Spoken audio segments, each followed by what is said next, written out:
Muy buenas gente, hoy os traemos una tarántula espectacular. Se trata de la tarántula brasileña blanca y roja. Su nombre científico es Nhanduchromatus y es una tarántula maravillosa. De hecho es bastante común en el hobby. Yo la considero un poco todoterreno, pero principalmente habita en zonas tropicales y subtropicales de Brasil. Vamos, como su nombre indica. Por ejemplo, es verdad que habita mucho más en lo que es la zona norte. De hecho, por ejemplo, en el estado de Maranhón hay unas poblaciones súper estables y grandes. Y lo que vamos a hacer es verla un poquito más de cerca y hablar sobre ella. Mirad qué locura de animal, mirad qué coloración espectacular, los pelos rojizos del opistosoma, el cefalotórax gris beige con esa tonalidad tan llamativa, las patitas con esas rayitas también entre blanca y beige. Me parece un animal de verdad maravilloso, pero sin duda alguna.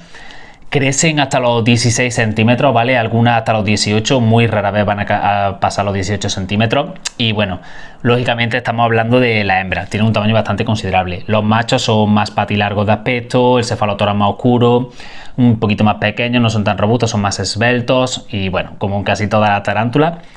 El crecimiento para este tamaño que tiene no es muy lento, de hecho yo lo considero de, digamos, crecimiento medio, un poquito tirando alto según el ejemplar. Y bueno, suele ser un poquito nerviosa, pero por lo general no suele cricerar, sino simplemente lanzar pelitos urticantes, ¿vale? Si veis que se estresa un poquito o algo. Y de verdad que es una tarántula perfecta para principiantes, cumple todos los factores, ya os iréis dando cuenta.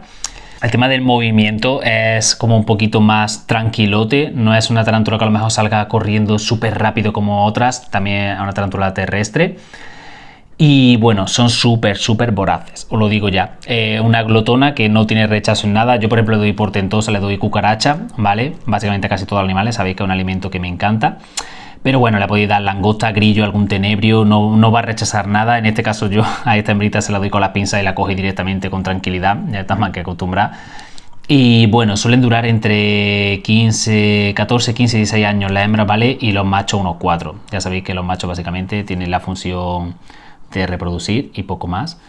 Y nada, mirad si queréis qué cosa tan maravillosa, mirad qué movimiento, ¿vale? Mirad qué bonita. Ya os digo, yo creo que aún así es fundamental, ornamental y qué maravilla, mirad los quelíceros, qué tamaño, preciosa, preciosa. Vamos a dejarla en su terrario, ¿vale? Y vamos a ir hablando sobre sus cuidados. Yo, por ejemplo, para un ejemplar adulto veo bien un terrario que sea de unos 30 por 30 por 25, ¿vale? Si le damos mucho más espacio, pues mucho mejor para el animal. Respecto a sustrato, yo suelo utilizar esto, fibra de coco, ¿vale? Con unos 7-8 centímetros de profundidad. Pensad que cuando son más pequeñitas, a lo mejor si quieren hacer madrigueras. Ya cuando son más grandes son muy descaradas, así que si queréis mezclarlo con vermiculita o algún sustrato más, digamos, que aguante más la humedad para el tema de mantener la humedad, genial. Si no, le podéis poner una cuevita, como por ejemplo lo que sería un coco o un corcho, ¿vale? Así un huequecito que se queda genial. Respecto a la temperatura, lo ideal sería mantenerla sobre 26-27 grados, ¿vale? 26 graditos y medio. Y por la noche una bajada de 4 o 5 grados. En invierno yo, por ejemplo, no utilizo ningún tipo de calefacción, ¿vale? Pero lo ideal sería que no bajase de 18 grados. Aunque como digo, es una especie súper resistente. La humedad es bastante alta, sobre el 70%, ¿vale? Yo prácticamente la pulverizo todos los días, por lo cual el terrario tiene que tener una buena ventilación, básicamente para que tenga, para que no se creen hongos ni nada. Siempre su cacharrito de agua fresca, también muy importante. Y la reproducción, esto es la principal causa por la que es un animal súper barato para lo que es, y es básicamente porque tarda un poquito en engancharse, pero luego tarda pocos minutos en soltarse. A los 4 meses o incluso 6, según la temperatura, el animal se tarda un poquito más, va a formar un saco que a partir de los 2 meses van a eclosionar por lo menos de 300 a 1000 bebés. Una tarantulita súper pequeña. Pensar que 1000 son una cantidad brutal. De hecho, hay muchos casos que hacen más de 1000. Luego hay bajas, etcétera, etcétera.